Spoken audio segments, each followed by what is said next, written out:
किसी भी टाइम पे मैक्सिमम फंड मैनेजर्स ने फंड को बीट नहीं किया, स्पेसिफिकली लार्ज कैप में तो बिल्कुल भी नहीं किया। हेलो फाइनेंशियल फाइटर्स, मेरा नाम है Lokesh Tiwari and be financially free channel में आपका एक बार फिर से स्वागत है।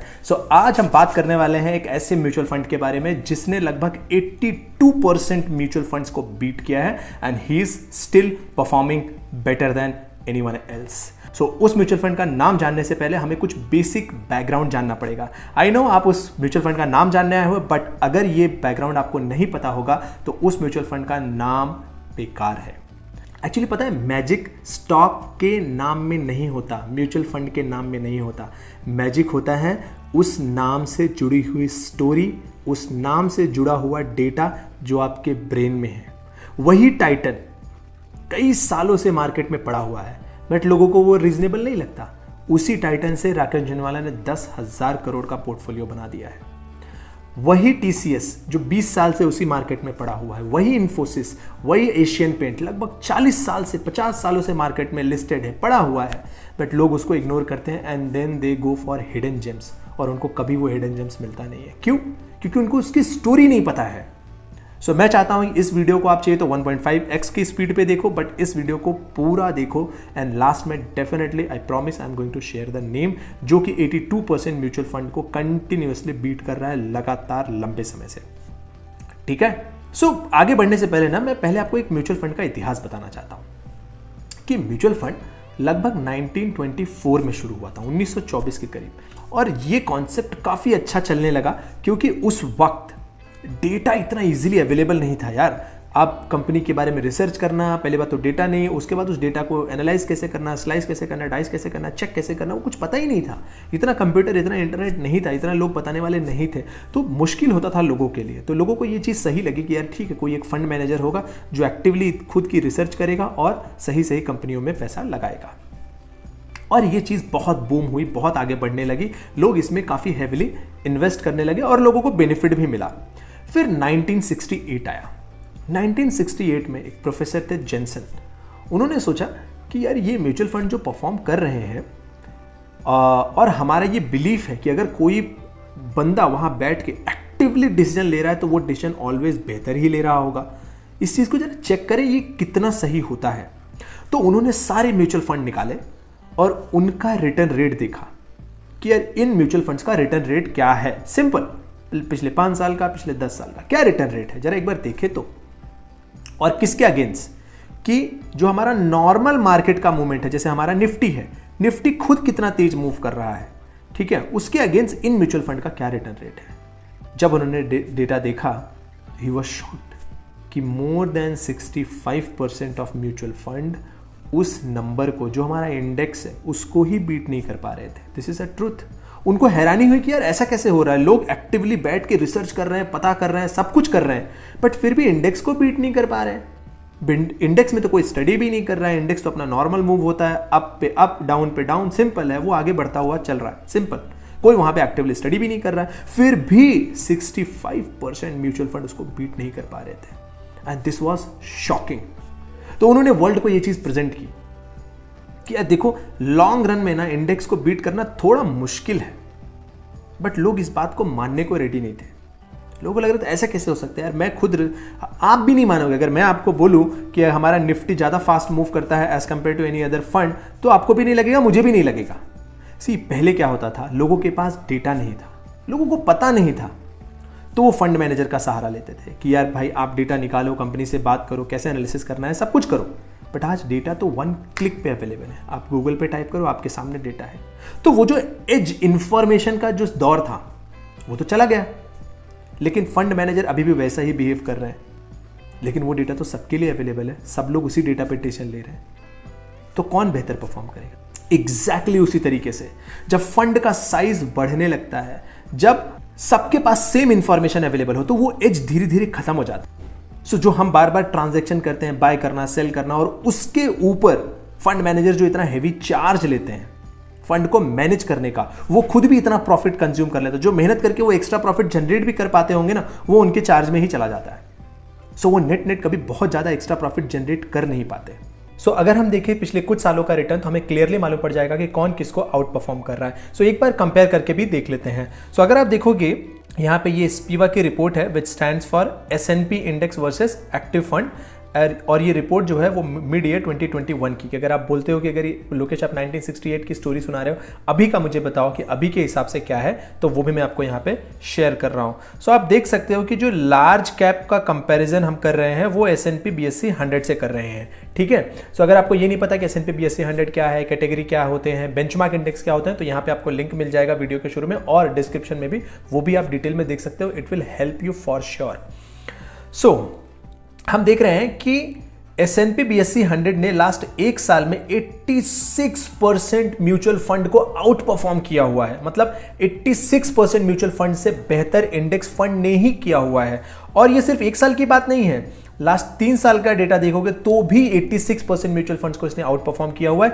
वहीं अगर आप 5 साल का डेटा देखोगे तो इसने लगभग 82.72% म्यूचुअल फंड्स को परफॉर्म किया हुआ है। और ये कौन सी कैटेगरी है? ये है लार्ज कैप की कैटेगरी। सो आप इससे खुद फील कर सकते हो कि यार अगर 100 म्यूचुअल फंड है हमारे पास तो उसमें से 82 म्यूचुअल फंड तो 5 साल में भी इंडेक्स को ही बीट नहीं कर पा रहे हैं, वो इंडेक्स से ही पीछे चल रहे हैं। तो ये जो एक्टिव म्यूचुअल फंड्स हैं, जो हाउसेस हैं, जो इतना चार्ज करते हैं, इतना दिमाग लगाते हैं, इतना रिसर्च करते हैं, लेकिन 82% are getting failed in terms of large cap.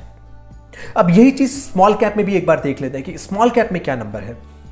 सो अगर आप देखोगे यहां पे स्मॉल कैप का नंबर ये रहा, small cap and mid cap को, इसको S&P 400 से हम कंपेयर करते हैं, ठीक है। सो लास्ट एक साल में 57% म्यूचुअल फंड इंडेक्स को बीट नहीं कर पाए, लास्ट 3 साल में 48% एंड लास्ट 5 साल में 69% म्यूचुअल फंड्स इंडेक्स को बीट नहीं कर पाए। इसका मतलब यह हुआ कि हमारा जो इंडेक्स फंड है स्मॉल कैप का, उसने 70% म्यूचुअल फंड से बेहतर परफॉर्म किया हुआ है। सो यहां पे एक चीज हमें बहुत क्लियरली लर्निंग मालूम पड़ रही है कि अगर आपको लार्ज कैप म्यूचुअल फंड ढूंढ रहे हो तो आपके लिए बेहतर है इंडेक्स म्यूचुअल फंड। सो आप मुझसे शुरू में पूछ रहे थे ना कि वो कौन सा म्यूचुअल फंड है जो 82% म्यूचुअल फंड को बीट कर रहा है। So this is that mutual fund, it's called ETF। और इंडेक्स फंड जो हमारे लार्ज कैप के इंडेक्स फंड है ना, वो 82% लार्ज कैप को बीट कर रहे हैं। और वही आप स्मॉल कैप में देखने जाओगे तो स्मॉल कैप में वो नंबर थोड़ा सा कम है, लेकिन फिर भी index funds are beating 70% mutual funds. So इससे ये बहुत क्लियर कट हमें समझ में आ गया कि अगर हमें म्यूचुअल फंड में ही जाना है then passive investing is far better than anything else. So अगर आप रिटर्न रेट में डिफरेंस देखना चाहते हो कि लोकेश मुझे समझ में आ गया कि पैसिव म्यूचुअल फंड बेहतर परफॉर्म करते हैं और खास करके अगर मुझे लार्ज कैप म्यूचुअल फंड में ही डालना है तो बेटर है कि मैं पैसिव म्यूचुअल फंड में डाल दूं, इतना झंझट करने की जरूरत नहीं, इतना चार्ज देने की जरूरत नहीं है। लेकिन ये डिफरेंस कितना है तो पहले मैं आपको बता दूं कि 1% का डिफरेंस भी लगभग 20 साल के होराइजन में, 30 साल के होराइजन में लगभग 30 से 50 लाख तक का डिफरेंस पैदा कर सकता है आपके रिटर्न में। सो अगर आपको कहीं डिफरेंस 1% का दिख रहा है तो आपको लगेगा 1% से क्या फर्क पड़ता है।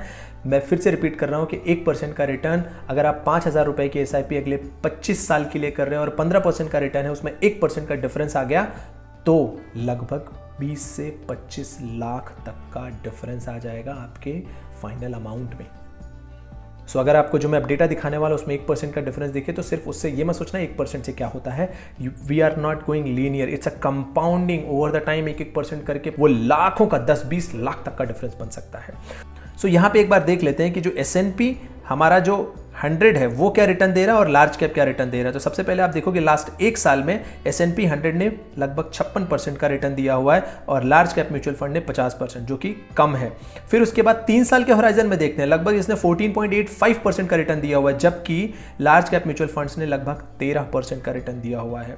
5 साल के होराइजन में भी देख लेते हैं 15.16% का रिटर्न, जबकि large cap mutual fund are giving only 13.32% का रिटर्न। 10 साल में भी अगर आप देखोगे 12.47% का रिटर्न और यहां पे है 12.07 का परसेंट, लगभग यहां पे भी आधा % का फर्क है। मतलब हर केस में आपने लॉन्ग होराइजन में देख लिया कि continuously passive mutual fund large cap के मामले में हमेशा आगे हैं। अब यही चीज स्मॉल कैप में भी एक बार देख लेते हैं। सो अब यहां पे स्मॉल कैप का भी नंबर है हमारी आंखों के सामने।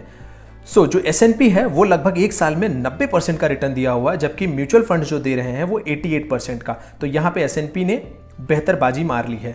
लेकिन वही 3 साल में अगर हम देखें तो 3 साल में भी S&P ने लगभग 16.5% का रिटर्न दिया हुआ है, जबकि म्यूचुअल फंड ने 18% का। तो यहां पे म्यूचुअल फंड ने बाजी मार ली है। अब 5 साल में देखते हैं, 5 साल के होराइजन में आप देखोगे तो S&P ने लगभग 16.82% का रिटर्न दिया हुआ है, जबकि स्मॉल कैप ने 16.97 का। सो इसके अलावा अगर हम 10 साल के होराइजन में देखें तो पैसिव म्यूचुअल फंड ने 14.37% का रिटर्न दिया हुआ है, जबकि म्यूचुअल फंड ने 17.39% का। सो स्मॉल कैप के केस में पैसिव म्यूचुअल फंड ने थोड़ा कम बेहतर परफॉर्म किया हुआ है as compare to active mutual fund. So अगर आप स्मॉल कैप म्यूचुअल फंड्स ढूंढ रहे हो अपना रिस्क डाइवर्सिफाई करने के लिए, आप थोड़ा लार्ज कैप चाहते हो, थोड़ा स्मॉल कैप चाहते हो, तो उस केस में लार्ज कैप में आप डायरेक्ट इंडेक्स फंड में इन्वेस्ट कर सकते हो, लेकिन स्मॉल कैप में मे भी आप शायद कुछ अच्छे म्यूचुअल फंड ढूंढ के भगवान पे भरोसा करके इन्वेस्ट कर सकते हो कि भाई ये इंडेक्स को ओवर द टाइम बीट करेगा।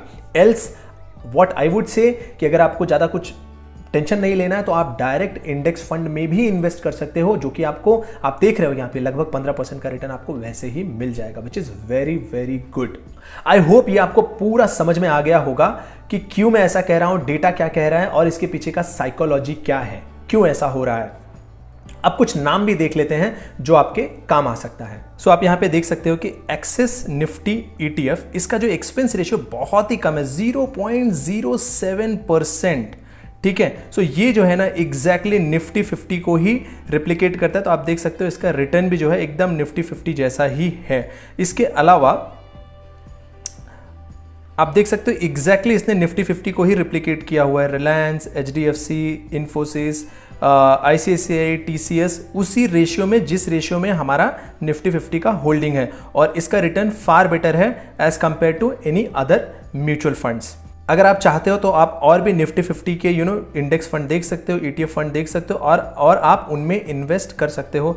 और इसमें ये भी नहीं देखना होता कि कौन से स्टॉक में ये इन्वेस्ट कर रहे हैं, एंड ऑफ द डे ये निफ्टी 50 में ही इन्वेस्ट कर रहे हैं। तो आप चाहे कोटक से करो, चाहे एक्सिस से करो, जहां से भी आपको लगता है, जिस भी म्यूचुअल फंड से आपको लगता है वहां से करो, बस उनका एक्सपेंस रेशियो सबसे कम होना चाहिए, दैट्स इट। सो अगर आप एक और एग्जाम्पल देखना चाहते हो सो आप ये भी देख सकते हो, IDFC Nifty fund direct plan, इसका जो एक्सपेंस रेशियो थोड़ा सा ज्यादा है, 0.17% है, लेकिन इसका भी अगर आप रिटर्न रेट देखोगे एकदम एग्जैक्टली निफ्टी 50 जैसा, क्योंकि ये भी निफ्टी 50 को ही रिप्लिकेट कर रहा है। इसके अलावा अगर आप स्टॉक्स देखोगे एग्जैक्टली सेम है, जो हमने पिछले म्यूचुअल फंड में देखा था, यहां पे भी एग्जैक्टली सेम है जैसा निफ्टी 50 है हमारा।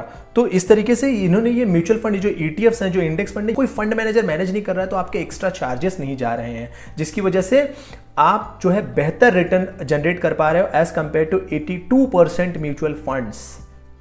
सो इतना मेहनत करके म्यूचुअल फंड ढूंढने की बजाय I would say it's far better to go with index fund, specifically अगर आप लार्ज कैप में ही जाने वाले हो तो अगर आपको कोई भी सजेस्ट करे, कोई भी एडवाइस करो, ये ले लो, वो ले लो, वैसा कर लो, ये ऐसा कर लो, सब बुलशिट है, बकवास है, आपने खुद डेटा देख लिया।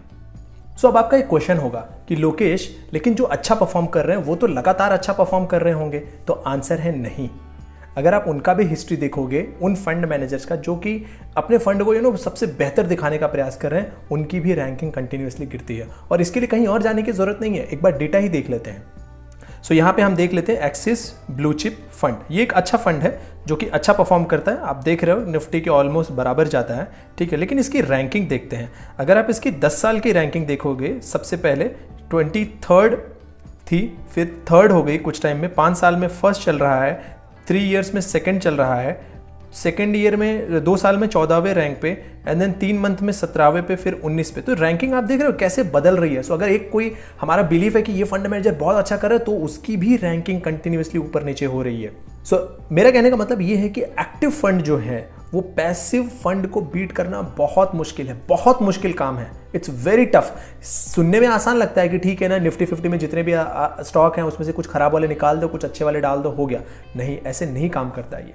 सबका एक साइकिल है, हर स्टॉक का एक बार नंबर आता है। कभी मेटल चलते हैं, कभी फार्मा चलता है, कभी IT चलता है, कभी कोई और सेक्टर चलता है, तो आप टाइम नहीं कर सकते। सो एक और फंड हम देखते हैं which is Mirae Asset large cap fund, ठीक है। अगर इस फंड को देखोगे तो इस फंड ने भी वैसे तो ठीक ठाक रिटर्न दिया हुआ है, लेकिन जब रैंकिंग की बात आती है ओवर द टाइम, आप देखो सिंस इंसेप्शन 16th 10 साल के हिसाब से नंबर 1, देन नंबर 5, 4, 14, आप देख रहे हो रैंकिंग कैसे कंटिन्यूअसली रैंकिंग इसकी बदलती रहती है। मतलब हमेशा कोई ना कोई फंड आगे आता है, कोई ना कोई फंड पीछे आता है, और इस तरीके से इससे भी आपको समझ में आ रहा होगा कि लगातार नंबर 1 पे बने रहना, लगातार टॉप 5 पे बने रहना, मैं तो बोल रहा हूं कि ठीक है नंबर 1 नहीं, एटलीस्ट नंबर 10 में बने रहना, कि टॉप 10 में, बहुत मुश्किल। आप कोई भी फंड, म्यूचुअल फंड उठा के देख लो, वो लगातार लंबे समय तक टॉप 10 में भी नहीं बना रह सकता, क्योंकि उनकी अपनी लिमिटेशंस है। आप कितना भी सोचो, कितना भी दिमाग लगाओ, आप कभी भी मार्केट को एकदम एक्यूरेटली हमेशा टाइम नहीं कर सकते। जब आपको लगेगा कि बस अब मार्केट बूम है, हु नोज कि मार्केट कैसे बिहेव करने वाला है। सो हमेशा पहला प्रायोरिटी होता है आप अच्छे चीज़ों को खरीदो, बाय करो एंड उनको लंबे समय तक के लिए होल्ड करो। लेकिन आप टाइम करने का जब भी प्रयास करोगे ना, मैक्सिमम टाइम में आप फेल हो जाओगे। एंड डेटा भी हमने देख लिया, लास्ट 50 साल का डेटा, मैं 1968 की स्टडी और 2021 की स्टडी दोनों में आपके सामने रख रहा हूँ, चाहे वो कोरोना का टाइम हो, चाहे वो फास्ट मूविंग का टाइम हो, कोई भी टाइम आप देख लो, किसी भी टाइम पे मैक्सिमम फंड मैनेजर्स ने पैसिव फंड को बीट नहीं किया है। स्पेसिफिकली लार्ज कैप में तो बिल्कुल भी नहीं किया। 82% फंड जो है वो इंडेक्स फंड के नीचे चल रहा है। सोचो, मतलब इट्स लाइक शेम कि इतने सारे लोग इंडेक्स को बीट करने के लिए लगे हैं, लेकिन 100 में से 82 बीट ही नहीं कर पाए, जबकि इंडेक्स कुछ नहीं कर रहा है, चुपचाप वो अपने तरीके से मूव कर रहा है। That's it. कोई दिमाग नहीं लगा रहा है, कोई चार्ज नहीं ले रहा है, फिर भी वो 82% को बीट कर पा रहा है। बहुत मेहनत करके गिने चुने 2, 4, 6, 10 म्यूचुअल फंड हैं जो बीट कर पाते हैं इसको, और वो अगर आपको गलती से हाथ में नहीं आया तो आपको कम रिटर्न मिलेगा। इससे बेहतर है आप इंडेक्स फंड के साथ जा सकते हैं। आई होप ये वीडियो आपको काम का लगा होगा। इससे आपको पता लग गया होगा कि आपको कौन सा म्यूचुअल फंड लेना है और कौन सा म्यूचुअल फंड लगातार 82% अदर म्यूचुअल फंड्स को बीट करते हुए आगे बढ़ रहा है। आई होप ये इंफॉर्मेशन आपको वेल्थ क्रिएशन में हेल्प करेगी, क्योंकि अगर आप तक सही इंफॉर्मेशन पहुंचेगी तो आप फाइनेंशियली फ्री बन सकते हो। Thank you so much for watching this particular video. Thank you so much.